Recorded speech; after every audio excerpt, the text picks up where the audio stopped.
So Claire and I, even though she's not at the Capital Factory, we actually met through a colleague at the Capital Factory. And if you're sensing a theme that Jeff knows a lot of people in Austin are doing your work in the entrepreneurial community. So I'm an investor, but I started out in nonprofits.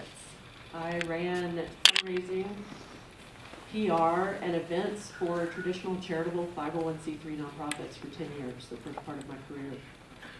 And I find that nonprofits and startups are much more similar than one would imagine. Both have to be scrappy and do a lot with fewer resources. And both entrepreneurs and nonprofit leaders are incredibly passionate about what they're building and what they're doing to help change the world and improve our economy. So I think that helps me bring a different lens. I'm much more of a community builder, and I approach how I look at entrepreneur communities and investing with that lens. So I joined a startup as their first full-time employee, a social media startup, 10 years ago, and worked with them for 2 years. After that, I became executive director for a conference for entrepreneurs and business leaders in Austin, and led that for a couple of years, along with projects for South by Southwest Interactive and an accelerator and a university. And then in late 2014 was recruited to lead CTAN, which at the time was a top 10 most active angel group, and we took it to #1 most active in the nation for 3 out of my 5 years. The other year it was #2. Just missed it. So we were investing about $14 million annually in 40 or 50 startups. 2/3 of those were existing portfolio companies. So keep that in mind. You know, we would have 400 startups pitched to us annually, and only a dozen of those would really get funded. So the odds are definitely not in the entrepreneur's favor with angel groups anymore than they are with VCs or individual angels. It's a tough road. It's a tough gig. I know. I mean, I talk about our stats all the time. We've, in the past 2 years, we're a little bit of a smaller group. We've seen about 300 pitches. We've had about 40 companies come through the program at Startup NV.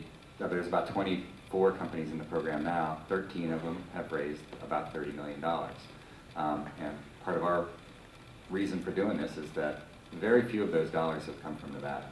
So that's one of the reasons that we're doing it. So I appreciate that. And the conference, Rise, I mean, what ultimate impact did that have on the entrepreneurial and startup ecosystem? And I'm getting tired, so in Austin. Do we all need a caffeine jolt and sugar? Someone bring Jeff some caffeine. Only water in council chambers.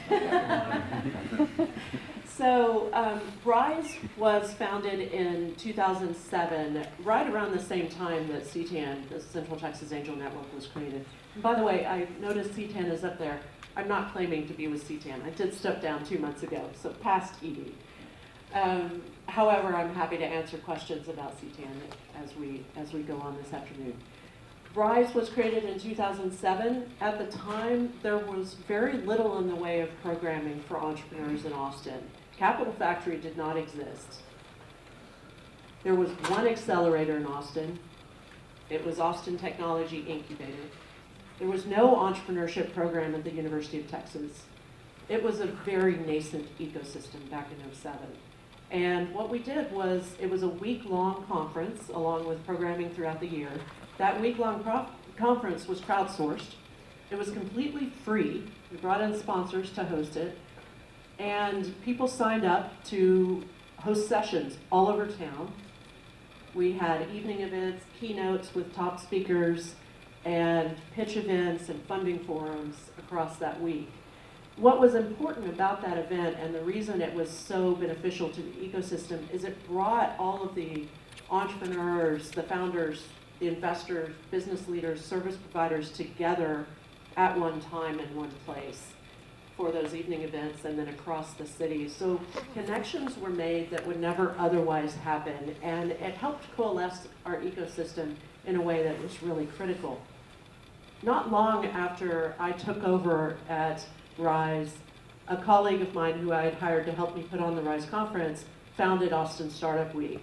Rise was in the spring, Austin Startup Week was in the fall. So twice a year, we had a week-long conference completely free to founders and everyone else who wanted to attend, of quality programming that was crowdsourced and great evening events. Great. And did you find, I mean, I'm always interested in this time of day thing. Because we run events here in Las Vegas, and we run events up in Reno as well. And the time of day seems to matter a great deal. You're talking about Austin as kind of more of a nighttime town. Did you ever try stuff during the day, or was it just nighttime events that seemed to work? All of the panels were during the day. So all of the sessions that were crowdsourced, both for Rise Conference and for Austin Startup Week, were daytime. And then the evening events would go from, say, 5 to 8. So it wasn't terribly late. I'm sure there were plenty of after parties, but I was asleep by then. Okay. Well, terrific. And now accelerators, incubators, other things. I mean, how did they impact that ecosystem that you're familiar with, and that I think is probably a pretty good example of something that taking components of that, putting our Nevada spin on it, and doing it here. But how did those things affect the work that you did there? So Capital Factory, we've all heard this name several times today, was founded in around 08 or 09. And it started small, just like Startup Nevada has. And it was a co-working space with mentors. And maybe you could find an angel investor, but no guarantee there. The mentors weren't necessarily accredited. But Josh Baer, who founded it, knew how to build something and knew how to market something so well that over a very short period of time, Capital Factory became a real center of the entrepreneurship scene. They helped host Techstars when Techstars first came to Austin. They helped host Dream Adventures when they brought an accelerator to Austin before each of them spun out into their own spaces. So what was, I think, really key with all of these accelerators building up over time and co-working spaces and entrepreneur meetups, et cetera, was that we had a sense of collaboration, and the competition was not as stiff. It was more about how can we help each other in the community. So I know I can answer this, having done one startup in Austin, which put me at the Capital Factory. So I was raising money for something in Austin. And so do you see the same level of frustration, or a level of frustration for the entrepreneurs in the investment environment in Austin in your history? Are they finding enough funding totally there, or are they having to look outside as well? In my experience, entrepreneurs always say there's never enough funding. And in some communities, that is true. In some, it's less so.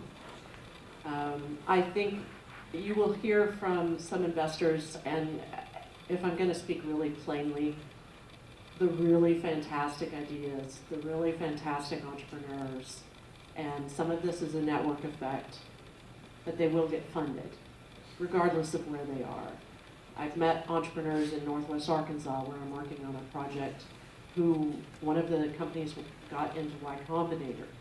There's nothing happening in Northwest Arkansas when it comes to actually having a really big ecosystem, but they have just enough to be building some entrepreneurship there, and they have companies that have gotten acquired and that have gotten funding from out-of-state VCs. There's virtually no funding on the ground at this point, but the entrepreneurs who should qualify for funding are still finding it. So yes, we hear that in Austin, that there's not enough funding, but we also had a study created by David Altunian, who is an entrepreneur and angel investor turned professor of entrepreneurship. He got his PhD from Oklahoma State and teaches at St. Edward's University in Austin. And he and a colleague, who happens to be another Kauffman Fellow, did a study of Texas funding ecosystem. And they found that when it comes to seed investing, early stage investing, even Series A, we have a very healthy ecosystem in Austin.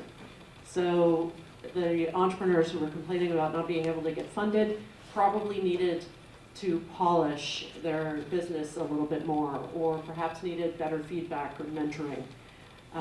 Where we had a gap, though, and we continue to have this gap, is Series B and beyond. For years, entrepreneurs in Austin had the choice. They either had to go on the road to find their Series B or C rounds, or they could just go for the early exit and get acquired.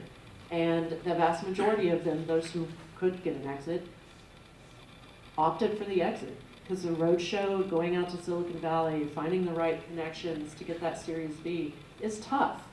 And at this point, we have enough density of startup support and investors and people looking at Austin, because we're a buzzword for some reason, we keep getting mentioned in the national media, that the entrepreneurs can find the funding much easier now. But we still don't have any VC firms that are focused on Series B in Austin. Our VC firms are from 75 to 200 million, and there are 6 of them. One of those is health, that's 200 million. One of those is CPG, that's 200 million.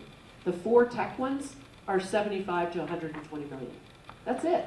We don't have these ginormous firms like Silicon Valley does. No one has that.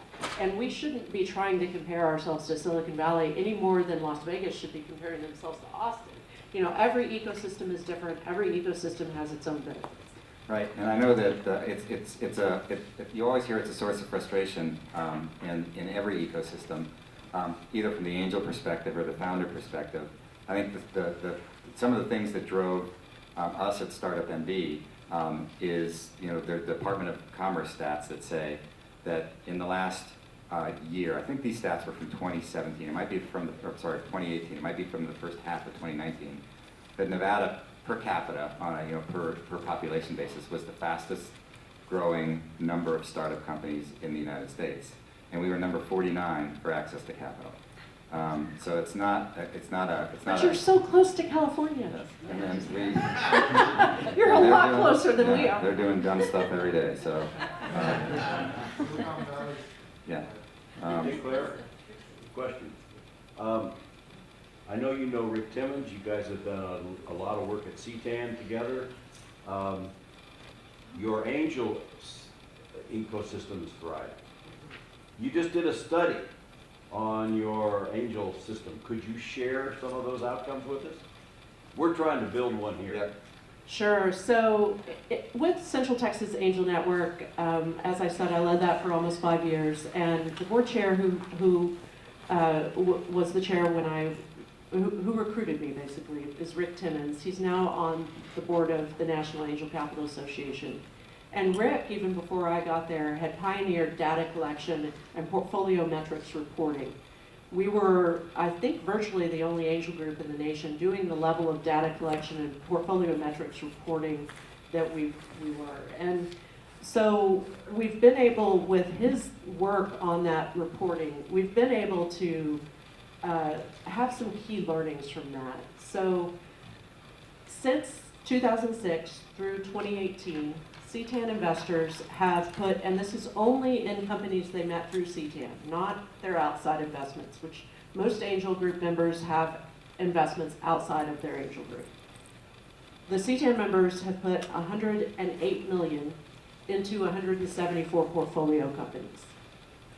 We had about 40-ish failures through 2018, shuttered.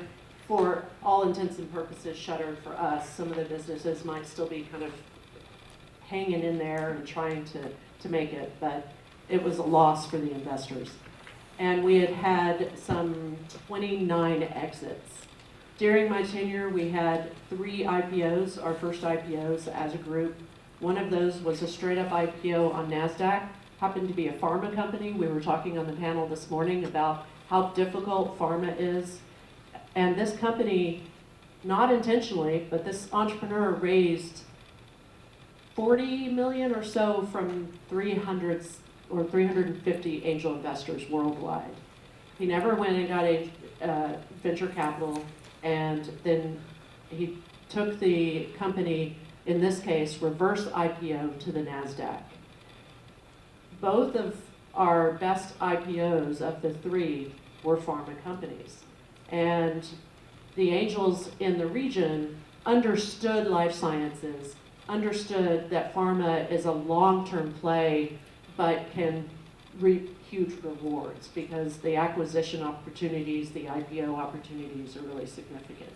Back to your question about data, one of the things we found that was really interesting to us was that the vast majority, I would say more than 75%, probably closer to 80% of the companies that were doing well and had exited and/or had exited were run by experienced entrepreneurs who had been a CEO previously.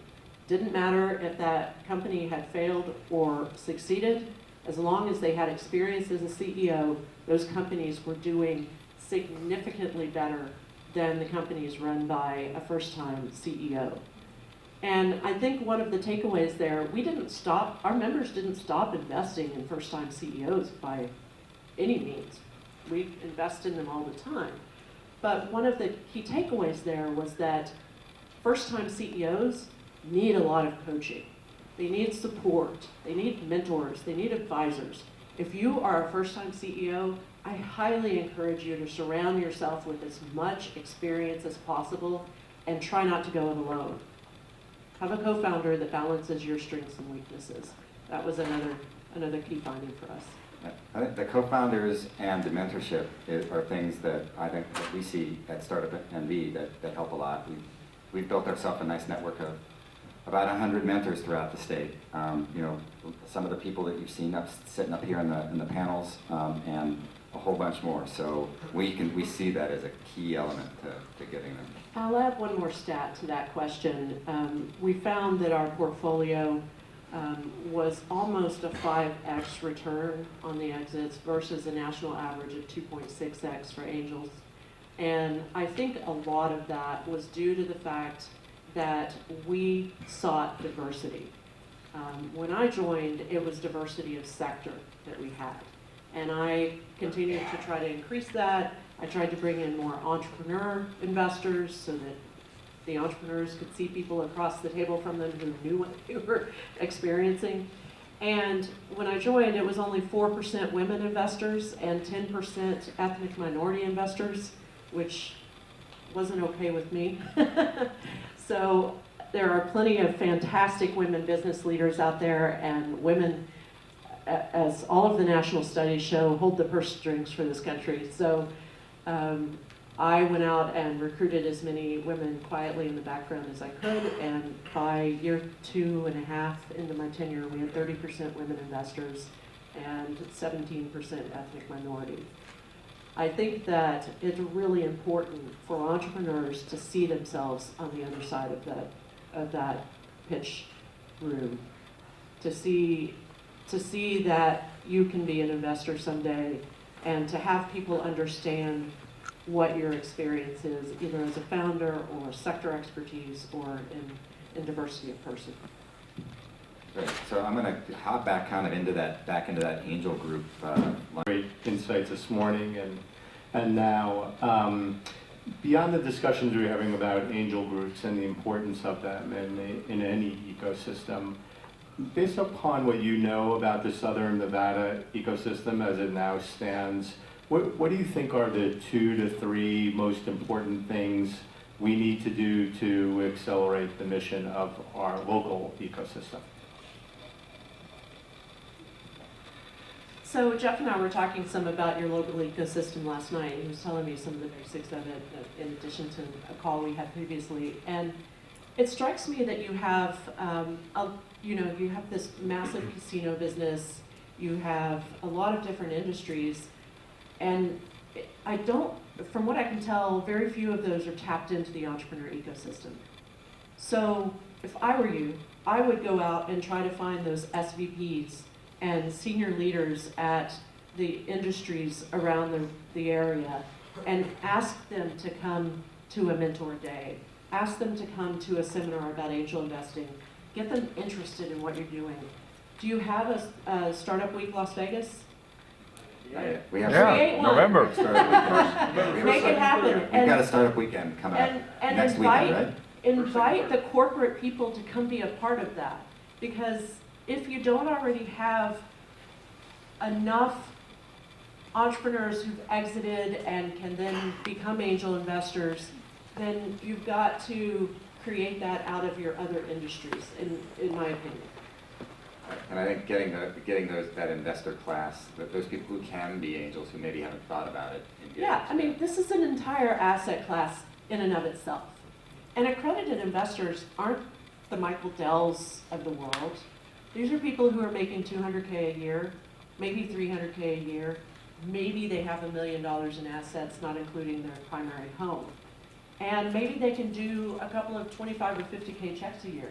But that moves the needle, right? So not everyone's going to be the super angel. In fact, most people aren't super angels. You want to find those folks who understand that this is an asset class, who have already put some money into the stock. They have their stock portfolio, they have their 401k, they have their real estate investment, but they want to diversify beyond that. I was talking to a woman somewhere here who said, I'm interested in this asset class because I'm already in stocks and bonds, I'm in real estate. What else is there to diversify? And this is a great asset class for diversifying as long as you do it well and folks are educated in how to do it well. Yeah. Learn it so you don't make a bad decision and then go away forever. So, Claire. Based on your assessment about Las Vegas, do you see a similarity between Northwest Arkansas with Walmart and then the casino industry with Vegas? I think there certainly could be. But the difference I see from what Jeff was telling me is in Northwest Arkansas, they have a Northwest Arkansas Council that is kind of a regional chamber, if you will, and every city has their own little chamber. And some of the local city chambers are paying attention to the entrepreneur scene and some of them just don't care. But the Northwest Arkansas Council cares. And part of the reason they care is because the Waltons care.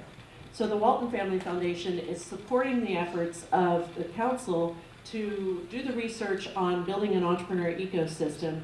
And they have more accredited investors per capita than almost any region in the US, surprisingly. Walmart, Hunt, Tyson, and 1,400 Walmart vendors are all officed there. There are a ton of accredited investors, but virtually none of them know anything about entrepreneurship. So what they're going to need is the same thing I'm saying Las Vegas needs, is training up those corporate folks, identifying who they are, training them up. So if you can find a family foundation to help support that, or a corporate foundation to help support that work, that is going to be, I think, the low-hanging fruit to releasing capital. But you've got to make sure that the angels are trained well. Due diligence makes a massive difference, and having a diverse portfolio that's large enough makes a massive difference. We used to say angel investors need to invest in at least 10 startups, not anymore, 20 to 30. And getting that as an individual is tough, so having some angel funds alongside that makes sense, like Angela was saying earlier. All right. Let's give Claire. I know we've got the startup weekend coming up. When is it? So it's November 1st through 3rd, and I love your idea. We're actually focused on travel and hospitality technology at this startup weekend. Nice. And if anybody has connections to any of those SVPs to come mentor that weekend, we would love to have them out. This is a pretty connected group. So I will say that is one other thing that Northwest Arkansas is doing. They're playing to their strengths. Yeah. Logistics, supply chain, and consumer products are their strengths. So they got an accelerator to open an office in Northwest Arkansas, start an accelerator there, focused on logistics and supply chain. We're actually friends with them, and we're modeling the same thing. There you go. Exactly. Excellent. That's how you build it. Stuff happens right up here on stage. Excellent. Thank you very so much for having me. This has Thanks. been an honor. Thanks for coming out. Thanks for traveling out.